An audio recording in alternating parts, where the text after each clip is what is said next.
Halo semua, perkenalkan nama aku Tania. Di sini aku akan mempresentasikan proyek mandiriku yaitu aksesoris dari sampah.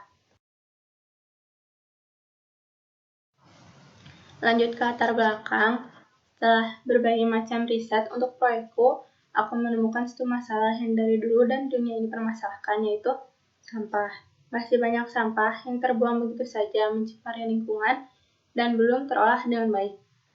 Dari salah satu sumber pada saat ku riset, ada 1.500 ton sampah di kota Bandung yang diproduksi warga tiap harinya. Banyak pula sampah yang susah diolah dan terjadi penumpukan sampah di beberapa lokasi TPA kota Bandung. Sedangkan sekarang banyak orang yang menghasilkan sampah, tapi belum ada jalan keluar yang tepat untuk mengolah sampah tersebut. Bahkan di rumahku pun masih seperti itu, belum bisa mengolah sampah dengan baik, seperti sampah botol plastik, botol kaca, bungkus makanan, dan sampah organik. Nah, salah satu solusi dari sekian banyaknya solusi yang aku riset adalah menjadikan sampah barang yang berguna. Maka dari itu, aku mempunyai solusi membuat sampah bekas menjadi aksesoris. Solusi ini aku pilih karena aku menggemari aksesoris, dan selain itu, pada saat ini aksesoris dan perhiasan sedang banyak yang mengemarinya. Banyak sekali orang yang menjual berbagai macam aksesoris yang sering aku lihat di Instagram dan platform jualan lainnya. Aku juga membuat polling Instagram tentang kegemaran orang-orang dalam aksesoris. Jadi, orang-orang akan tertarik untuk membelinya, sehingga sampah pun jadi terolah. Jenis dari aksesoris yang dapat dibuat dari sampah dari hasil risetku dari beberapa artikel ada kalung, anting, cincin, hiasan dinding, dan masih banyak lagi. Bahan dasar yang aku pilih itu adalah plastik karena mudah ditemukan dan merupakan penyumbang sampah terbanyak yang telah ku riset. Hasil dari aksesoris yang ku buat akan kujual di warung Smipa karena aku ingin mendukung koperasi Smipa dan akan dijual juga di Instagram pribadiku. Lalu karena aku bukan ahli dalam membuat aksesoris, aku mencari dan memilih mentor Pangga Wijaya. Dia adalah guru di Erudio Indonesia, sekaligus seniman yang tergabung dalam komunitas Serum dan Good School.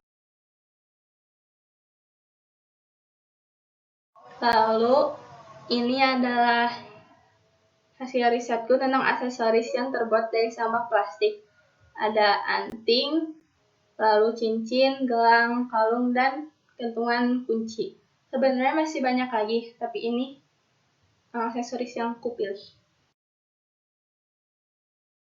Lalu tujuanku tuh membuat aksesoris dari bahan sampah plastik. Lalu dapat mendaur ulang sampah, bergabung dengan komunitas dan koperasi. Lanjut ke skenario. Yang pertama, aku mengumpulkan sampah plastik yang ada di rumah dulu untuk digunakan. Kalau misalkan belum cukup, aku akan pergi ke pengepul tempat sampah dan aku akan mengumpulkannya atau memintanya. Lalu yang kedua, aku akan ikut komunitas sampah yang ada di Bandung yaitu Plastahva. Yang ketiga, aku mencuci bersih agar tidak ada kotoran dan bakteri saat aku mengolah si sampah plastik tersebut. Yang keempat, aku tanya mentor bagaimana proses pengerjaan yang biasa mentor buat. Lalu yang kelima, membuat aksesorisnya. Yang keenam, mentoring lagi tentang hasil aksesoris yang aku buat. Yang ketujuh, buat aksesorisnya lagi. Dan yang terakhir, mentoring lagi dari hasil aksesoris yang dibuat. Lanjut ke flowchart. Yang pertama, aku tuh mencari ide, lalu ke proposal yang sudah aku buat, dan asesi dari kakak, lalu presentasi. Lanjut, hubungi mentor dan komunitas, yaitu ada Pak Angga dan Warung Smipa.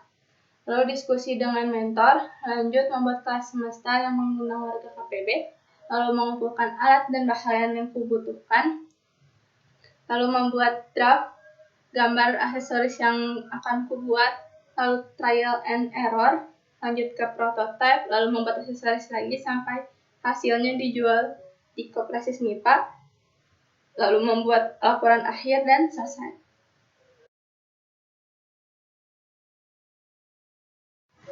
Lanjut ke timeline. Pada bulan Agustus, aku akan presentasi, lalu mengontak mentor dan komunitas, lalu mengumpulkan sampah, lalu mentoring, dan membuat rancangan gambar dalam bentuk aksesoris. Lalu bulan September aku mentoring, lalu kelas semesta membuat aksesoris dan WIP. Pada bulan Oktober, aku buat polling aksesoris yang lebih digemari, aksesoris mana yang lebih digemari, lalu membuat aksesoris final, mempromosikan aksesoris yang telah aku buat, lalu jual hasil aksesorisnya. Di bulan November, aku rekap hasil jualan, lalu buat laporan dan PPT akhir, dan terakhir presentasi akhir. Lanjut ke indikator keberhasilan. Jumlah sampahnya tuh tertulis 1 kg. Lalu sampah yang aku kumpulkan dapat berkurang. Lalu sampah dapat diolah dengan baik, rapi, warna tidak pudar, sesuai dengan draft rancangan yang kubuat. Lalu aksesoris terjual di koperasi SMIPA. Lalu produk yang dibuat berkaitan dengan visi misi komunitas, yaitu mengolah sampah. Lanjut ke verifikasi. Yang pertama tuh dapat masukan dari pembeli, lalu video dokumentasi pembuatan aksesoris, lalu foto before dan after sampah yang terkumpulkan dan hasil olahannya, lalu sampah yang didapatkan masih bisa digunakan. Nah, ini ada lampiran dari polling Instagramku. Ada 15 orang yang suka dan memakai aksesoris, ada 14 orang yang suka tapi tidak memakai aksesoris. Lalu aku juga membuat pertanyaan, aksesoris apa yang sering digunakan atau disukai. Banyak yang bilang kalung dan cincin. Lanjut, lampiran kedua, ini adalah hasil risetku. Yang sebelah kiri itu hasil riset tentang banyaknya sampah di Kota Bandung. Yang sebelah kanan ada artikel tentang mentor yang kupilih. Iya. Sekian dari presentasiku hari ini. Maaf jika ada kesalahan kata. Sekian dan terima kasih.